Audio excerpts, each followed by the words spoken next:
he's having it here? Yeah, probably. Oh, okay.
One more. Good?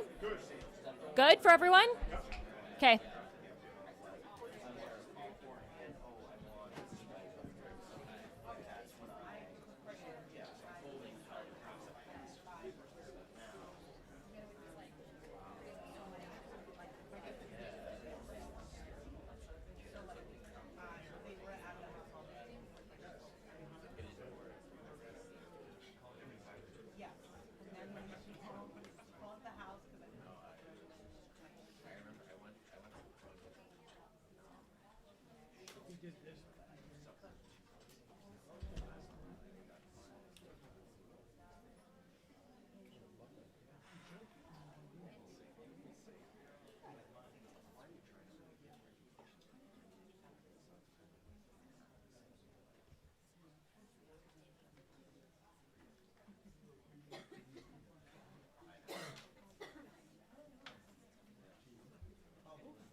Maybe they're also not working at home and they could be looking.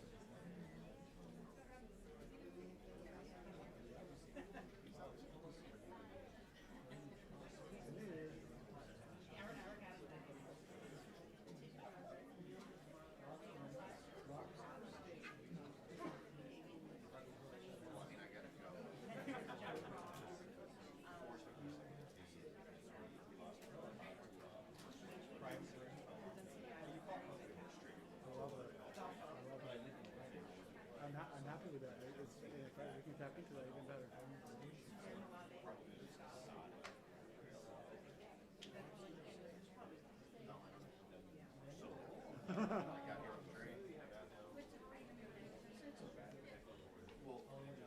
Or let me call one of my other ones. Okay, let's get it launched.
Good afternoon, everyone. The great W.E.B. Du Bois once said, "We should measure the prosperity of a nation not by the number of millionaires, but by the absence of poverty and the prevalence of health." By that measurement, our city is anything but prosperous.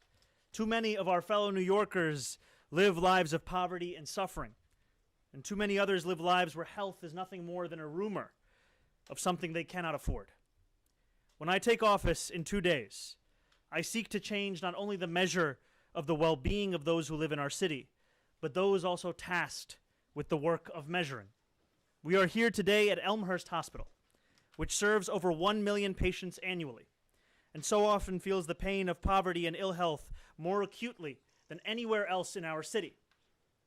If anyone should hold the public's trust in the work of transforming a healthcare system full of disparities and fighting for New Yorkers who most need the services our city can provide, it is the leader who has guided this institution through moments of adversity and success. I am proud to announce that Helen Arteaga will serve as my Deputy Mayor of Health and Human Services.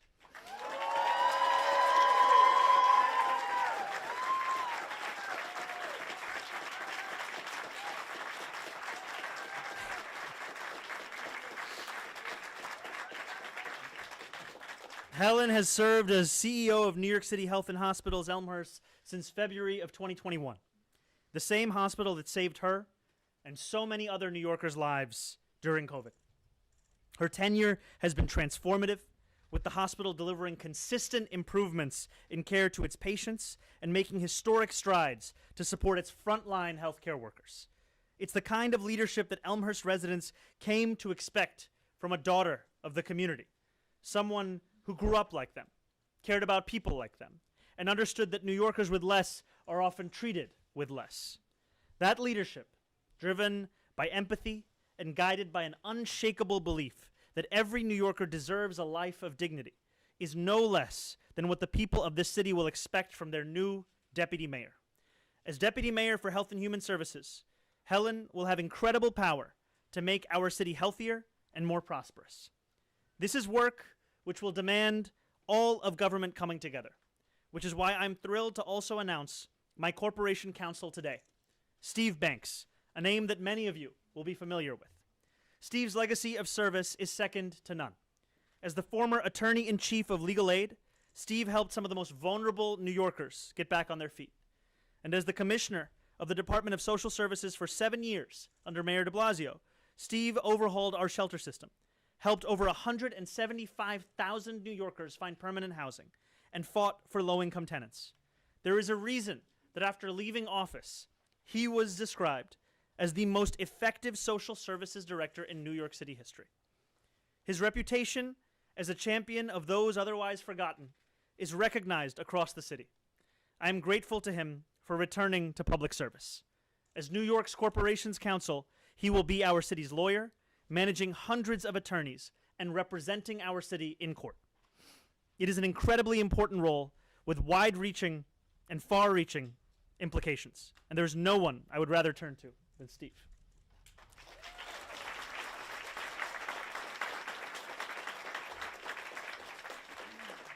Finally, as today is the day of announcements, and we are speaking of counsel, I am delighted to announce that I am naming Ramzi Qasim as Chief Counsel.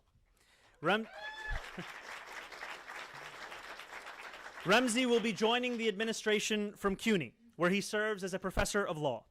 Government service is no novel concept for Ramzi, who served as a senior policy advisor for President Biden from 2022 to 2024, and has deep experience arguing in court, including before the Supreme Court.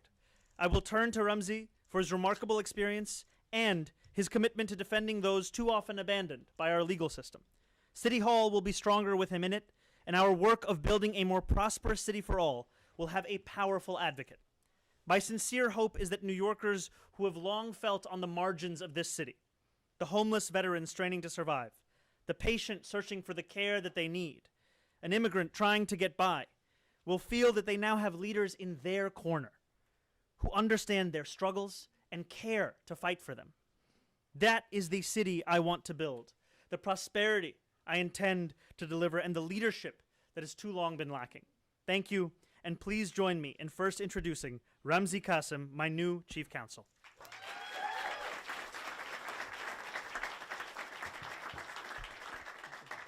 Good afternoon, everyone. I'd like to begin by thanking the mayor-elect for what feels both like a privilege and a calling, frankly, an honor and a call of duty to serve the city that I've called home, the city that embraced me. I grew up in war-torn countries in the Middle East, authoritarian regimes, and New York City was really my first stable and permanent home. And this is an opportunity for me to repay that debt. I've been trying to repay that debt ever since I came to this country, ever since I immigrated.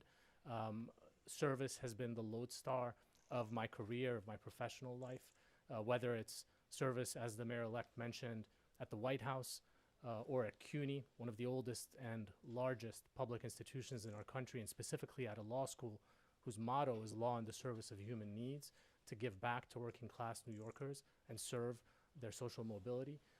Or whether it's through the clinic and nonprofit that I founded, CLEAR, in service of clients, communities, and movements nationwide. Service is what I look to do and what I hope to do alongside the mayor-elect and his team at City Hall to defend the rights of all New Yorkers without exception, and to create space for the mayor-elect and his team, this administration, to deliver on the promises and the agenda that was so enthusiastically embraced by our fellow New Yorkers.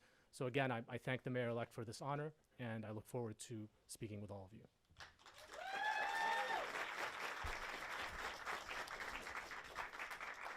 Now I would like to call forward a friend and soon to be a partner in our administration, Steve Banks. Good afternoon. Thank you, Mayor-elect, for nominating me to lead the New York City Law Department and for your very kind words. If only my mother and father could hear your words. During all my years as a legal aid lawyer and then as a city commissioner, they wondered what I was actually doing with my law degree. Your words would have given them a lot of nachas. I have a unique perspective on the law department. For 33 years as a legal aid lawyer, including 10 as head of the organization, I litigated against the law department. For 8 years as a city commissioner, I was represented by the law department in both affirmative matters involving access to rental assistance, SNAP, food stamps, and Medicaid, as well as matters defensively protecting and addressing the right to shelter. During my time at Legal Aid and in the years since I left city government in 2021, I've also co-counseled with the law department in matters relating to the right to shelter. I know firsthand the key role that the staff of the law department can play in supporting the mayor-elect's vision and agenda for transformative change to help New Yorkers in every community of the city. I'm honored to be the first legal aid lawyer ever nominated to be the Corporation Counsel, and I'm ready for this leadership role. You see, the Legal Aid Society had 1,100 lawyers.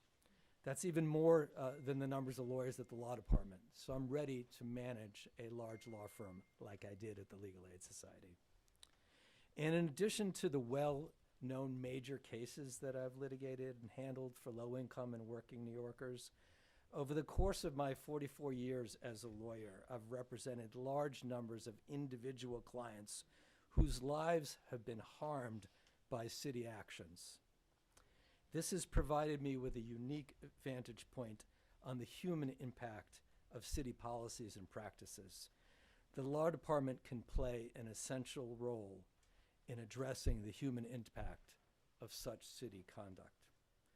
Finally, my wife of almost 40 years, who I met on a picket line, by the way, during a legal aid strike in 1982, she and I have been blessed over the past year with 2 grandchildren. I'm ready to take on this role because I know that under this mayor, the Corporation Counsel, and the staff of the law department can help make this city a better place for our grandchildren, for every New Yorker, and their children and their grandchildren. Thank you again, Mayor-elect, for this opportunity.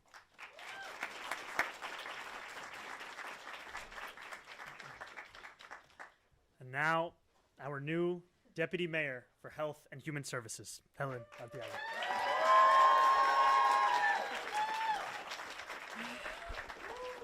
Buenas tardes, everyone. Good afternoon, and welcome to Elmer's. I want to thank the Mayor-elect Mamdani for this trust and faith in appointing me Deputy Mayor for Health and Human Services.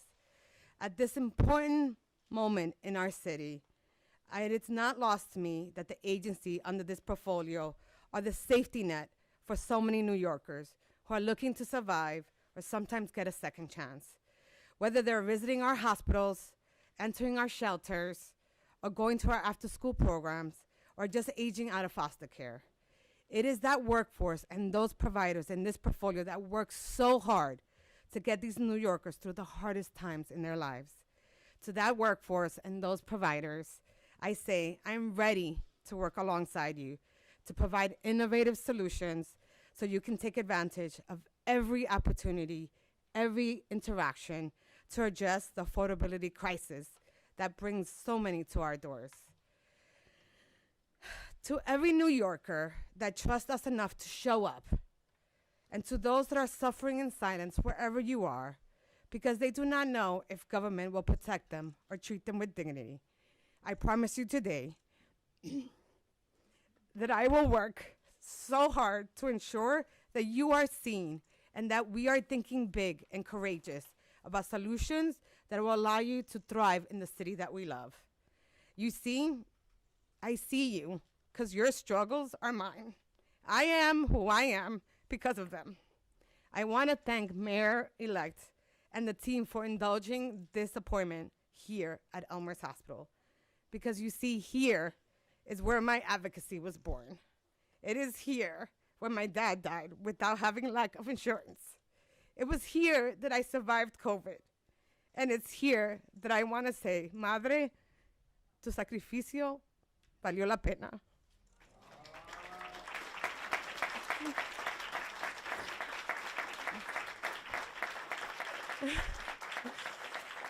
And it is here that I serve as a proud CEO for the past 5 years.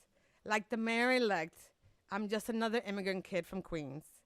But the two of us are ready to take everything that we learned from our culture, our families, and our upbringing to make big changes in New York City, the city that has loved us so much. So to Dr. Katz, my H&H family, and my Emil Strong family of 6,057, know that I'm super grateful for these last 5 years. Thank you for showing up.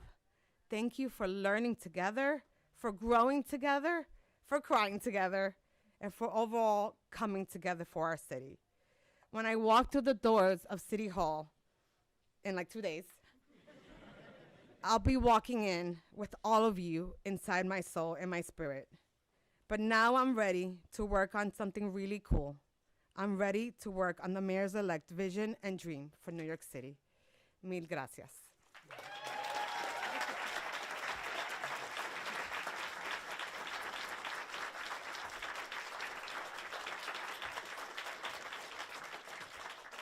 I'll take questions in one moment, but I just want to quickly just give a hug.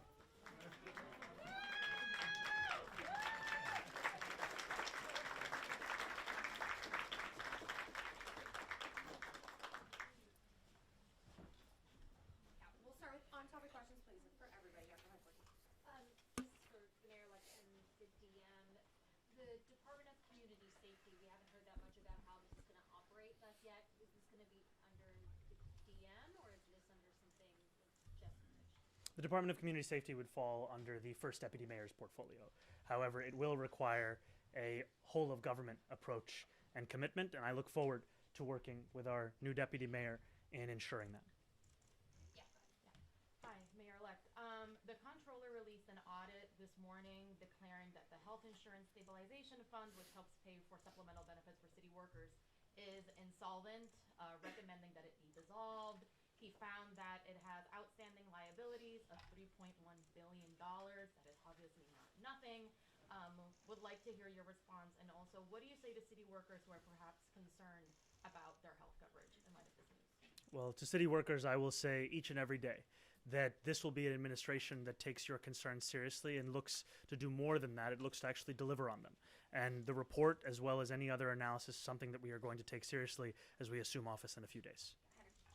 Mayor-elect, this constellation of advisors seems like it could really be at the intersection of potentially combating efforts from the Trump administration, from beefing up the law department to prevent deportations, as you've mentioned, to pending SNAP and other benefit cuts. Have you had kind of a conversation with this cohort about the approach to the Trump administration, and what are your first few initial actions you're going to take relative to these top advisors and what you're instructing them to do relative to the Trump administration? Well, I think it all comes back to the welfare of New Yorkers. And what I am so excited by, frankly, in each and every one of these appointments are New Yorkers who are committed to not only protecting those who call this city home in terms of their rights and their freedoms, but also in terms of their ability to find care in a city where too often healthcare is something that is synonymous with being something that is unaffordable. And I think that even in my own conversations with the president directly, I will always and have made the case for this city. I look forward to my top staff doing the same. But is it that you would first pick up the phone and call the president? If you didn't get along okay, these guys go at him? Is that kind of the approach? I will look to have a conversation with anyone and everyone. And also, I think it's important that there are fights and freedoms that will be protected in conversations. There are fights and freedoms that will be protected in court. There are a number of active court cases, frankly, that I look forward to working on with my nominated corporations counsel to ensure that our actions as a city are furthering the protection of the rights of the people who call it home. Thank you. Question for both mayor-elect and the new deputy mayor. But first, mayor-elect, you have very limited time left before you take office. Are you planning to announce your next schools chancellor and transportation commissioner in the next 24 hours? Just trying to gauge where you're at with that. And then deputy mayor as well. Are you still going to have a role here at the hospital, or are you going to be leaving permanently? Thank you, guys. So to the first question, I'll give you the answer you don't want to hear, which is wait and see. I would not be leaving my home here at Elmhurst Hospital if it wasn't something important, and working with Mayor-elect and his vision and his dream is something that I want to do because I see the impact. But more importantly, it's going to take a lot of work, so I'm going to dedicate 100% to the vision. Gotcha. I have a question for the nominee. I was wondering, could you, observing from the outside, is there anything you feel like you want to do differently about how the law department has approached the litigation with the Trump administration? It's sort of how it handles the work with immigration that city and state do together. Thank you. Thank you for that question. Let me take a little bit of a step back. I've been involved with leading two other institutions, the Legal Aid Society and the Department of Social Services. And my first approach in leading both those organizations and making major reforms in both of them was to engage the frontline staff, to understand the nature of the work that they're doing, their views of the work that they're doing, and the kinds of ways that they see that they can play a key role in the front lines of moving forward with the mayor's affordability agenda. So I come to the institution of the New York City Law Department with that same approach, that in order to move an institution forward, you have to engage the people who are doing the work and move forward on that basis. At the same time, the mayor's been very clear about what his vision is, what his values are, and the law department's going to be a major part of that when legal responses are needed. One thing I know as a lawyer, and I learned as a city commissioner, lawyering is involved in almost everything involved in the actions that government takes. And so we're going to be very much looking forward to helping implement the mayor's affordability agenda. And I'll just add one thing, which is that I will demand excellence from my team, from myself, and also I will ensure that we create the conditions where that excellence is possible to deliver on. And what I mean by that is that we have seen a shortage in staffing within the city's law department, and one of the commitments in making this nomination is also to ensure that we provide that same kind of focus in the intricacies of the law department itself, the staffing of the law department, so that our nominated corporations counsel can actually do the work that we are asking of them. You said in the past you want a lot of those lawyers to focus on immigration cases. Is that still the case, or are they going to be doing just kind of more normal work too elsewhere in the law? Frankly, I think that there is a clear need for a few hundred additional lawyers at the law department just from the beginning of it. And I think that the work will encompass some work in providing legal services for immigrant New Yorkers. The question of the totality of that work I will also leave to my corporations counsel. All right, we've got time Thank for you. a few more. Yeah, Chris and then John. Thank you. Mr. Mayor-elect and for How's it going, Steve Chris? Banks, how are you? Steve's position is obviously subject to council approval. Have you received any assurances from the council that they will confirm his nomination? And to follow up on Joe's question. Let me do that one first. Yeah, and then, start with that. Thank you, brother. I have been in touch with incoming Speaker Menon about the nomination of Steve Banks as our corporations counsel, and I look forward to that process. Got it. On Joe's question, you proposed on a campaign trail to hire specifically 200 new law department lawyers. When you announced that, you said that was part of an effort to kind of Trump-proof the city, to be able to fight back against Trump administration initiatives. Is that pledge still holding? Are you going to hire those 200 attorneys? Are we going to see that in the prelim budget? And if Steve could speak a little bit to how attorneys would be deployed specifically to fight the Trump administration. That pledge is still continuing of hiring 200 additional lawyers, and it's also a pledge of thinking about what the legacy of the law department has been for decades. The law department had been on the front lines of many of the fights for equal rights across this country, but today it has been hollowed out. And this is incredibly important for us in the work that we are seeking to do in this administration, that we have a corporations counsel and a law department that is not only staffed, but is also back on the front lines as opposed to the defensive that we have seen over the last few years. Mayor-elect, do you support a No very worries. controversial in the city, but do you support a ban on horse carriages here in New York City? Would Yep. you support a ban? I've said that I support removing horse carriages from Central Park, and I've also said that I look forward to working with union partners and community leaders to actually deliver on that. All right, I think we have time for just one quick one. That Dave. Hey, How's it going, Dave? good. Just following up on Morgan, I know you said wait and see, but buses were so central to your campaign. Yes. They've been so central. The transit has been so central to a lot of what you talked about in office. So what are we looking for in terms of DOT leadership come January 1st? Is there going to be an interim commissioner, or are we going to have a new person who I get to bother with? No matter who's there, I know that you'll be bothering them. And I appreciate it because, frankly, what this is about looking for a fealty to a commitment to New Yorkers that are often overlooked. Right? Today, we have spoken about it in the context of health. But when we speak about bus riders, we're speaking about more than 1 million New Yorkers who are riding the slowest buses in the country. This will continue to be a focus of my administration and a recognition that it is New York City government that runs the streets of this city, and therefore there is an opportunity in the way in which we approach that, not only to honor the commitments and proposals that have been put forward in prior years, which Streets Blog also broke the news of at a press conference not too long ago, but also, frankly, to think about how do we make this city an example for the world in the ways to get around efficiently and reliably. Thank you guys so much. All right. Thank you so much. I'm sorry. Yeah, okay. I'm sorry, everyone, but we'll see you soon. I do promise.